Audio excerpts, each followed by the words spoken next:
isa lang pong nabasa namin ng Bible. At namin, kasama ko po si Asyong aka Ed Kaluwag. Tatay niya po yung Ed Kaluwag. At nasa Acts na po ako, yung Acts of Disciples. So ngayon guys, babasa kami ng Bible. Anong ginagawa bago magbasa ng Bible? Magdasal. Oh. Tapos na magdasal. Sabay dapat yun. Yeah. Sabay ba? Darasal na tayo. Lord, gumawa na lang sa lupa. Maraming salamat po sa mga biyaya niyo pong ginawa. At sobrang ganda po ng nilikha niyo. At thank you po kay Jesus na nagpaano po sa mga kasalanan po namin. Maraming salamat po. Thank you po. At sana po meron po kami dito matutunan po sa Bible na po na ito ngayon. Tayo na po. Amen. Mabasa kami guys. Isang beses lang babasahin ko kasi pag nag-edit ako, parang na-stuck lang. Kaya pinapost ko agad. At kasama ko to. Pag may tanong siya, siyempre, saan siya magtatanong? At kung ano naintindihan ko sa tanong niya, sasagutin ko.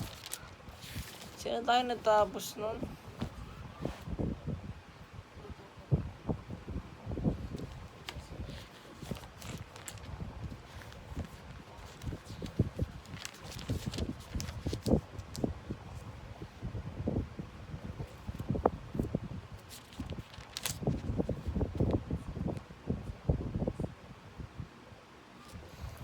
Basahin natin yan guys.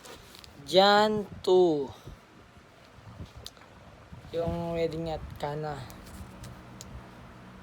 The next day, there was a wedding celebration in the village of Cana in Galilee. Jesus' mother was there. Meron daw pong kasal. Kasal sa Cana. At nandun po yung nanay niya. And Jesus and his disciples were also invited to the celebration.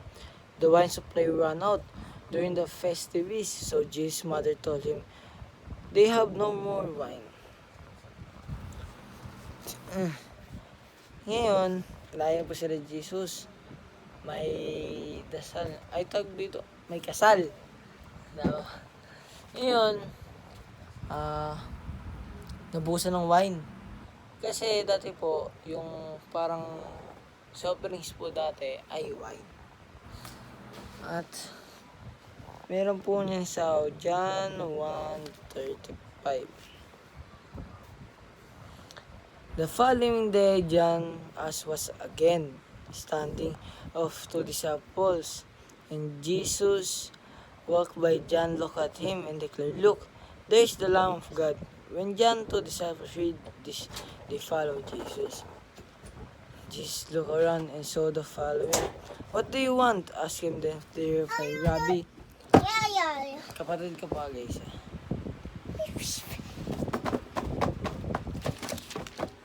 Cute ka, baby? Demi, mommy. Cute, mommy? Opo. Kiss mo ako, Sige mommy. na. Wait lang, kiss mo ako, bilis. Sabi ni Jesus, "Dear woman, that's not our problem." Jesus replied, "My time has not yet come." Yung sinasabi pong time ni Jesus na not yet come. Maano niyo po ito sa lahat ng... Hindi. Siguro sa, palaging inaano sa John na may time yet come. Yung ibig sabihin po nun, hindi pa natapos yung kailangan niyang gawin. May kailangan pa siyang gawin. But his mother told the servants, "Do whatever he tells you." Standing nearby were 6 stone water jars and used for Jewish ceremonial washing. Each could hold 20 to 30 gallons. Kunin mo siya.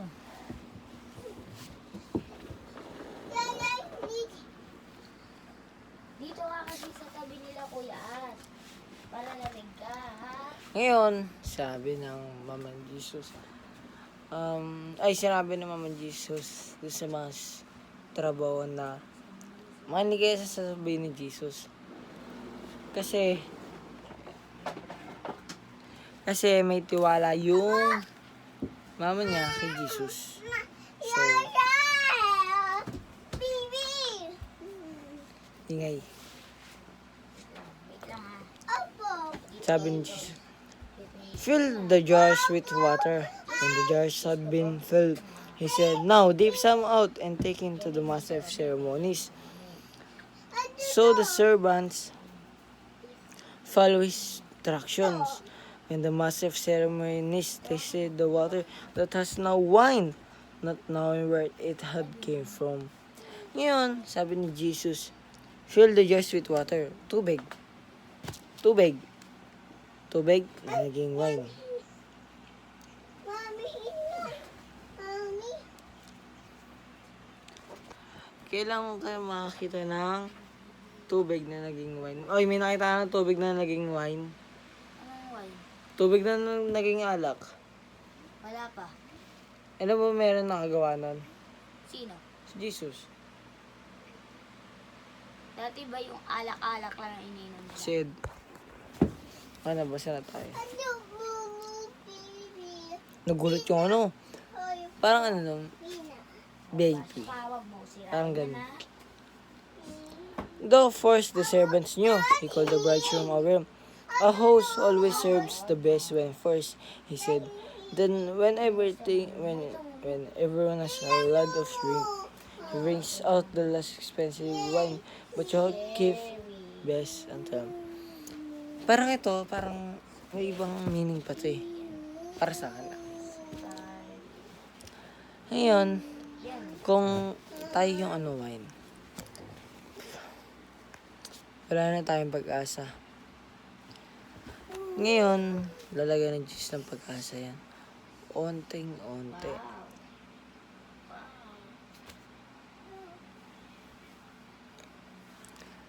Parang tawag dito. Yung tubig, di ba? Napano ka ng tubig. Tataka sila, parang naging wine yun. Si Jesus na gumawa. Ito yung sabi ko. Tawag dito. Parang tayo yung wine. Naubusan tayo ng pag-asa ngayon, dahil yung Jesus ng water. Bibigyan ng himala. Siyempre, ang inisip ng mga tao, yung babahagi ng salita ng Diyos. Tatawanan ka lang. Ngayon, pag meron ka ng bago, tulad ng master, na iba yung paniniwala niya. Pero, pag nagising siya, parang magbabago na siya. Magbabago talaga siya. Mag-iiba paniniwala niya eh. Kasi paniniwala niya. So, umpisa yung masarap. Pero hindi niya alam na hanggang dulo may sorpresa pa. Parang gano'n. Bubuhay tayo sa kala natin, masarap na. Pero mayroon pa pala mas sasarap. Parang gano'n. The miraculous sign of Cana in Galilee was the first time revealed in his creation and his disciples believed in him.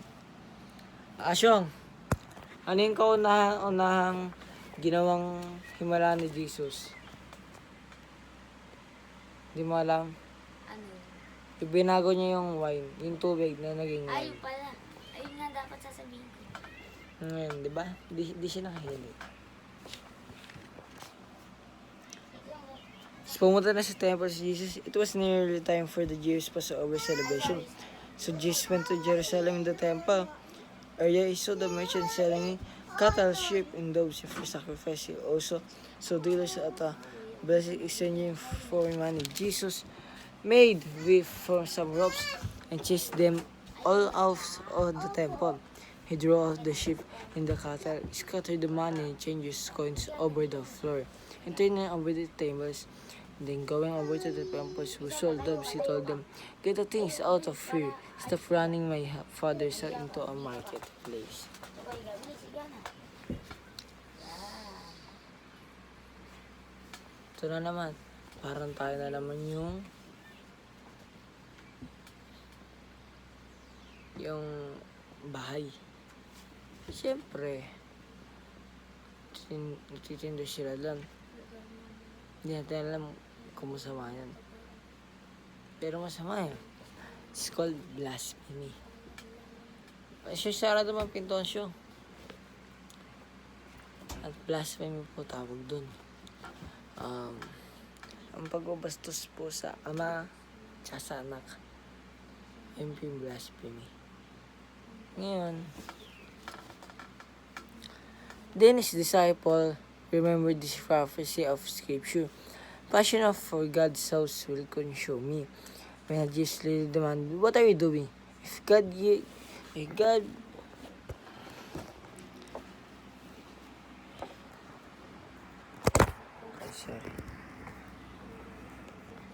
Sorry, Ben.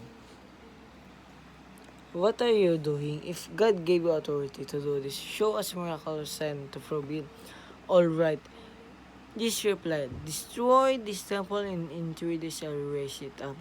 What takes time? It has taken 46 years to build this temple, and you can rebuild in 3 days. But when Jesus said this temple, he meant his own body.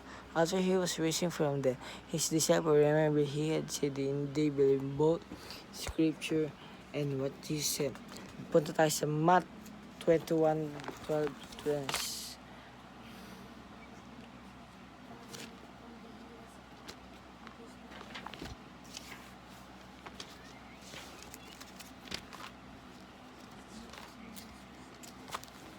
Matthew 12.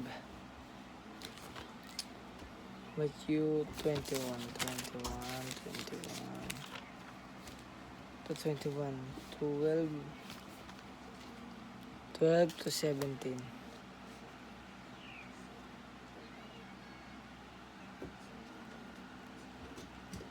Jesus entered the temple, began to drive out all the people buying and selling animals for sacrifice. He knocked over the tables of the money changers and the chairs of the selling doves. He said to them, "The scripture declares my temple will be called a house of prayer, but you have turned it into a den of thieves."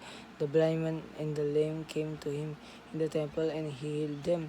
The leading priest and the teacher of religious law saw these wonderful miracles and heard even the children in the temple shouting, "Praise God for the Son of David."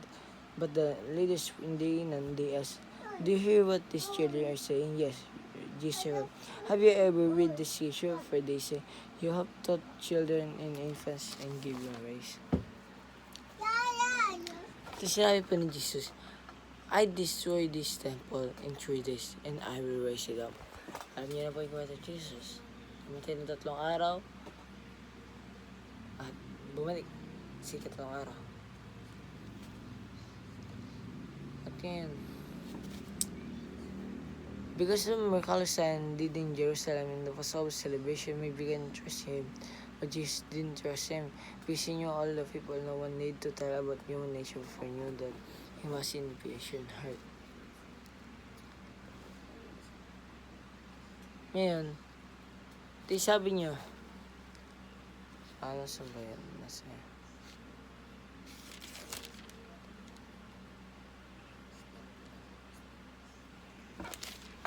saan ba yun? Ito, get the things out of here. Stop turning my father's house into a marketplace. Sinabi niya na po.